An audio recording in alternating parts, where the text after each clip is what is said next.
तो नमस्कार दोस्तों। आज का जो सेशन है बहुत इम्पोर्टेंट होने वाला है, क्योंकि आज हम लोग मैक्सिमम जो इम्पोर्टेंट क्वेश्चन होते हैं जो बार बार पूछे जाते हैं उसको करने वाले हैं। तो वीडियो अंत तक ज़रूर देखें। तो चलिए स्टार्ट करते हैं, बिना टाइम वेस्ट किए हुए हम लोग स्टार्ट करते हैं। तो दोस्तों, मैं आपको बताना चाहूँगा कि जैसे आपको पता है कि क्लास 10 CBSE में आपको 2 बुक्स पढ़ने हैं, और अगर उसको हम सेक्शन वाइज करें तो 3 बुक्स हो जाएंगे। पोएम को हम अलग कर देते हैं, और फुटप्रिंट्स विदाउट फीट एक बुक है, और एक फर्स्ट फ्लाइट है। फर्स्ट फ्लाइट में आपको प्रोज अलग पढ़ने होते हैं, पोएम्स अलग पढ़ने होते हैं। और फुटप्रिंट्स विदाउट फीट आपका एक ही बुक है, एक अलग बुक है जिसमें आपको 8-10 चैप्टर पढ़ने होते हैं। तो हम कोशिश करेंगे कि इसको सेक्शन वाइज करेंगे। पहले हम इसमें करेंगे फर्स्ट फ्लाइट से करेंगे, प्रोज सेक्शन को करेंगे, फिर उसके बाद फर्स्ट फ्लाइट का पोएम सेक्शन को नेक्स्ट वीडियो में करेंगे, और उसके बाद अपकमिंग वीडियो में हम उसको फुटप्रिंट्स विदाउट फीट को करेंगे। तो चलिए स्टार्ट करते हैं। अभी हम करेंगे his first flight. First flight book से हम करेंगे, ये बुक का नाम है, और इसमें इंपॉर्टेंट क्वेश्चंस को करेंगे जो मैक्सिमम बार बार CBSE पूछते आ रहा है और पूछता है। मैं आपको 19-20 क्वेश्चंस करवाऊँगा, इसमें से 90% क्वेश्चंस आएंगे। बट आपसे रिक्वेस्ट होगा कि आप इस क्वेश्चन के बल पे एग्ज़ाम में ना जाएं। हाँ, इन सारे क्वेश्चंस को छोड़ करके बिना प्रिपेयर किए हुए आप एग्ज़ाम में नहीं जा सकते हैं। बट सिर्फ आप यही क्वेश्चन को करके जाएंगे तो दिक्कत आ सकती है, इसलिए आपसे रिक्वेस्ट होगा कि क्वेश्चंस को करके ज़रूर जाएं, बट किसी क्वेश्चन के भरोसे न जाएं। चलिए स्टार्ट करते हैं। देखिए, बहुत मेहनत लगा है इसको बनाने में, तो अगर आपको थोड़ा सा भी मन करता है तो सब्सक्राइब जरूर करेंगे, लाइक करेंगे, और कमेंट करके बताएंगे कि ये वीडियो कैसा लगा। ठीक है, तो यहाँ पे हम क्वेश्चंस को एक्सप्लेन भी करेंगे, और शॉर्ट आंसर्स भी आपको बता देंगे जिसको आप इलोबोरेट करके लिख सकते हो, या क्वेश्चन को एक्सप्लेन करके छोड़ देंगे, बता देंगे कि आंसर आपको कहाँ पे मिल जाएंगे। क्योंकि अगर हम आंसर बताने लगेंगे तो वीडियो बहुत लंबी हो जाएगी, फिर आप इसको देखना पसंद नहीं करोगे। तो चलिए स्टार्ट करते हैं। फर्स्ट क्वेश्चन हमारा है,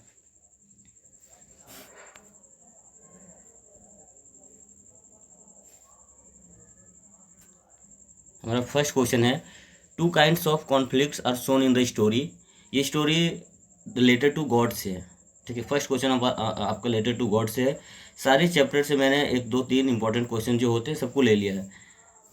तो जो फर्स्ट क्वेश्चन है, two kinds of conflict are shown in the story, किसमें? रिलेटेड टू गॉड में। कॉन्फ्लिक्ट्स क्या है? Between humans and nature. First conflict जो हमारा होता है, जो मतभेद है, जो लड़ाई झगड़ा है, जो स्ट्रगल है, वो ह्यूमन बींग्स और नेचर के बीच में है, और दूसरा ह्यूमन बींग्स के बीच में ही है, हम आप में। तो ये क्या है आपको एक्सप्लेन करना है। ठीक है, किस तरह से इस स्टोरी में एक्सप्लेन किया गया है रिलेटेड टू गॉड में आपको बताना है। ये शॉर्ट क्वेश्चन भी पूछे जा सकते हैं, लॉन्ग्स में भी पूछे जाते हैं। अगर शॉर्ट में पूछा जाएगा तो आप 20-30 में देंगे, और अगर लॉन्ग में पूछा जाता है, 5 मार्क्स के लिए पूछे जाते हैं, तो आपको 80-100 के बीच में आपको आंसर करना है। बट अगर 2 मार्क्स के लिए पूछे जाते हैं तो 20-30 काफ़ी है। सेकंड क्वेश्चन है, why the post master send the money to Lencho. Post master ने लेंचो को पैसे क्यों भेजे? Explain why does he sign the letter god. और उन्होंने गॉड के जगह पे साइन क्यों किया? जब हम किसी को लेटर लिखते हैं तो अपना नाम जैसे नीचे लिखते हैं ना, तो जो लेटर इन लोगों ने लिखा, पोस्ट मास्टर ने जो लेटर लिखा लेंचो को पैसे के साथ, तो उसमें गॉड के जगह पे साइन क्यों किया? आपको इसका आंसर बताना है। नेक्स्ट क्वेश्चन है, what ideals were set bye Nelson Mandela for the future of south Africa. South Africa के फ्यूचर्स के लिए क्या आइडियल्स सेट किए गए थे नेल्सन मंडेला के थ्रू? क्या सोच था, कहाँ तक ले जाने का इरादा था, क्या प्लानिंग था, क्या आइडियल्स, क्या वो अपने आप को शो कर रहे थे? इन सारी चीज़ों का आंसर आपको देना है।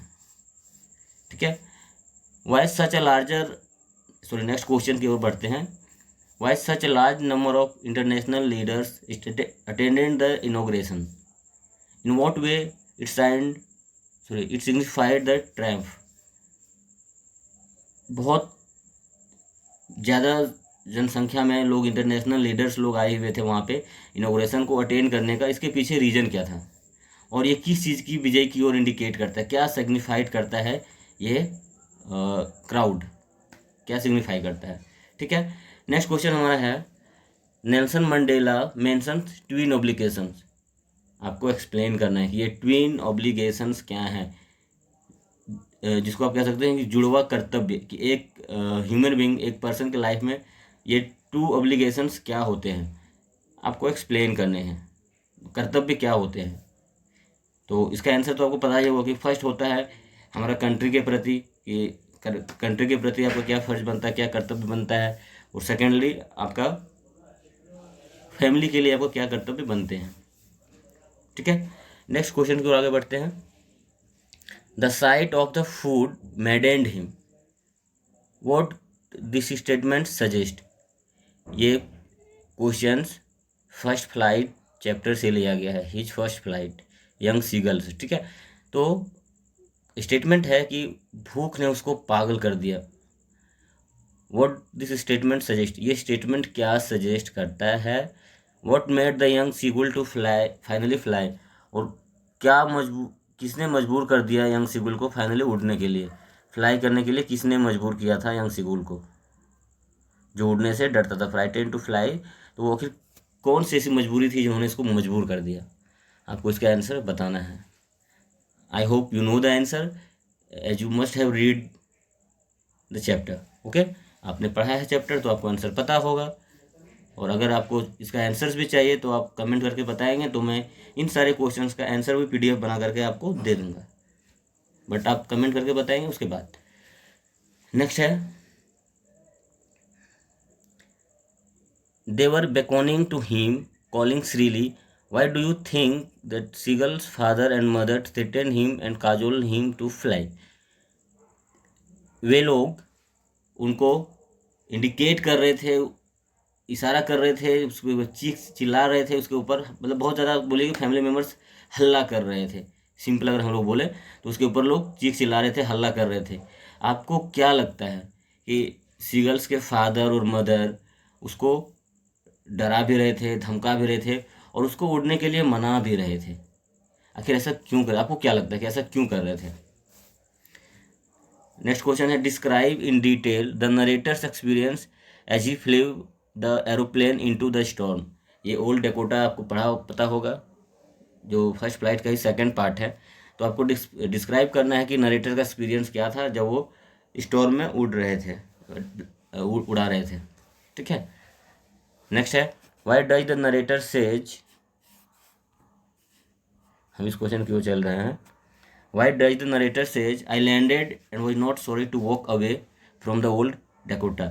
नरेटर ऐसा क्यों कहता है कि मैंने लैंड किया और वहाँ से भागने में, वहाँ से जाने में हमको थोड़ा सा भी दुख नहीं हो रहा था, मतलब इतनी हैप्पी के साथ हड़बड़ी में वहाँ से एयरपोर्ट से क्यों निकल गए।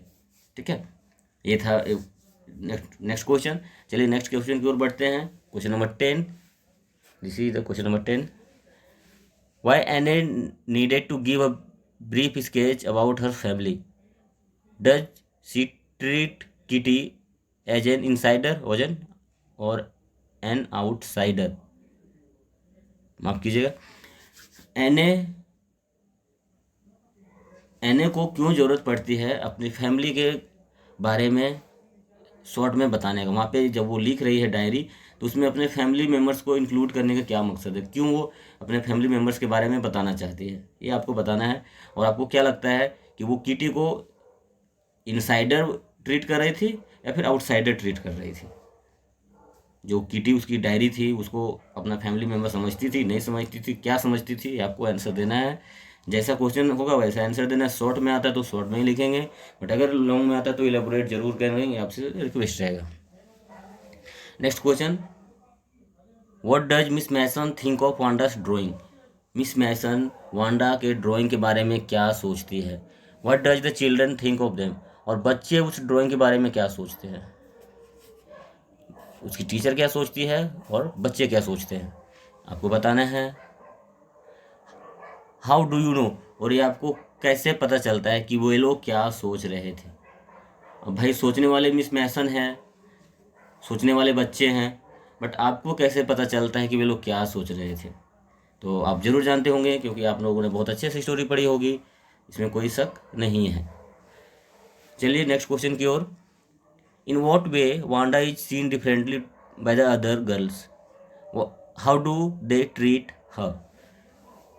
वांडा किस तरह से अदर गर्ल से अलग दिखती है, किस तरह से, रहन सहन, वेशभूषा, बोलचाल, वॉट एवर, किस तरह से अलग दिखती है वो आपको बताना है। और वे लोग सारी गर्ल्स उसे कैसे ट्रीट करते थे। I hope you know the answer very well, so there no need to explain. Next, was Maddie right in thinking that her silence was a bad as Peggy's teasing. क्या Maddie ये सही सोच रही है कि वो जो साइलेंस रहती थी वो उतना ही बैड था जितना पेगी का टीजिंग था वांडा के प्रति। मतलब मेडी और वांडा दोनों ही, सॉरी, मेडी और पेगी दोनों ही वांडा को टीज करती थी, परेशान करती थी, बट पेगी ज़्यादा टीच करती थी, मेडी इस चीज़ को देखते रहती थी, साइलेंस रहती थी।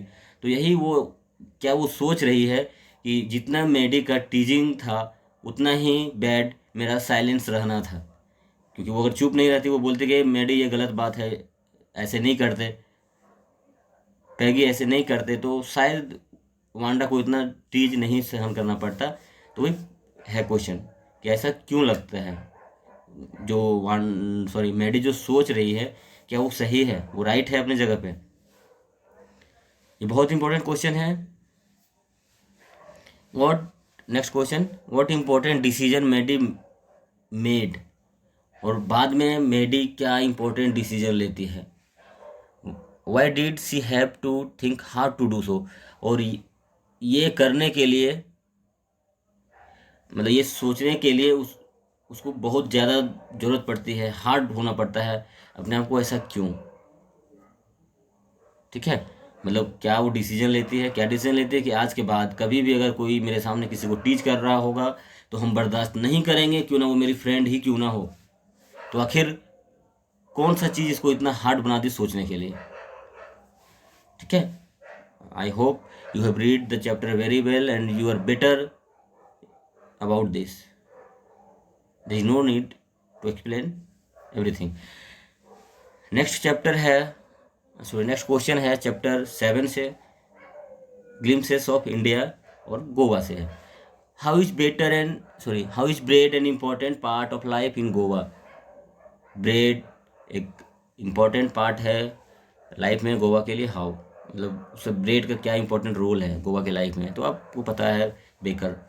ठीक है, why the conductor refers to Valli as madam, और ये जो क्वेश्चन है बहुत ही ज़्यादा इम्पोर्टेंट है कि जो कंडक्टर था, बस का कंडक्टर, वो वैली को मैडम क्यों बोलता है, जबकि वो एक बच्ची मात्र थी, तो फिर मैडम कहने की क्या ज़रूरत थी।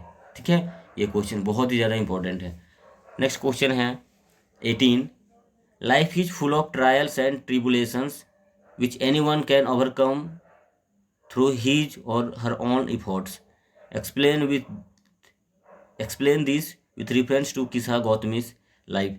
ये क्वेश्चन जो 19 और 18 है, ये बहुत ही ज़्यादा VVI है, इसको आप जितना ज़्यादा VVI कर सकते हैं, ये दोनों क्वेश्चन उतना ही ज़्यादा VVI है, और बार बार ये क्वेश्चन पूछा गया है।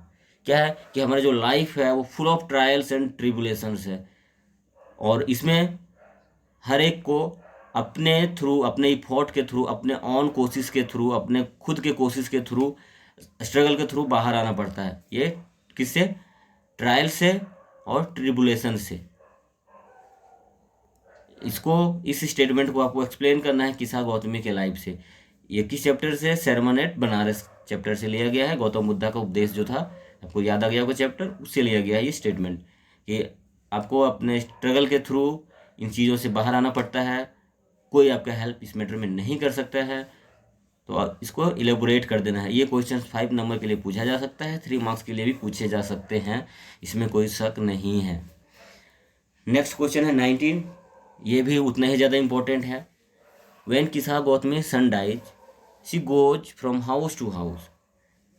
क्या होता है कि जब किस्सा गौतमी का सन डाई हो जाता है तो वो डोर डोर जाती है, हर किसी के घर जाती है। आखिर वो क्यों गई थी सबके घर, क्यों भटकती है डोर टू डोर, उसको क्या चाहिए होता है और क्या वो चीज़ वो पाती है, जो उसको चाहिए होता है मिलता है, नहीं मिलता है, क्यों नहीं मिलता है, आपको इसका आंसर्स बताना है। और ये आपके 19 क्वेश्चंस हो गए। इसमें से 10% आप गायब कर दीजिए। 19% 90% चांसेस है कि क्वेश्चंस इसी से पूछे जाएंगे। फिर आपको कह रहे हैं इन क्वेश्चंस को आप छोड़ के नहीं जा सकते हैं, बट इस क्वेश्चन के भरोसे भी आप नहीं जा सकते। तो सर आप बता क्यों रहे हैं? तो मेरे बताने का कहने का रीज़न ये है कि ये सारे क्वेश्चंस आपको करके जाना है और आपका जो भी स्टडी है, जो भी मटेरियल है, सारे को पढ़ करके जाना है, सब कुछ करके जाना है। बट ये सारे क्वेश्चंस पे स्पेशल अटेंशन होनी चाहिए। और ये वीडियो उन बच्चों के लिए था जो साल भर पढ़ाई नहीं कर पाए, बट अब एग्ज़ाम आ गया, किसी तरह से पास करनी ही है, तो क्या किया जाए? Something is better than nothing. तो ये सारे क्वेश्चंस आप रट करके जाएं। 50 60 70 80% मार्क्स आपको कोई नहीं रोक सकता है। और मैं पूरी सिलेबस को शॉर्ट टाइम में कवर अप करने की कोशिश करूँगा। ये आपके भी क्वेश्चन आंसर पे पड़े हुए हैं, फिर हम आपको राइटिंग सेक्शन के लिए भी आएंगे। हड़बड़ाएं नहीं, घबराएं नहीं, टेंशन ना लें और बिंदास जैसे पढ़ रहे हैं वैसे पढ़ाई करते रहे, जारी रखें। जय हिंद दोस्तों, bye bye and Radhe Radhe.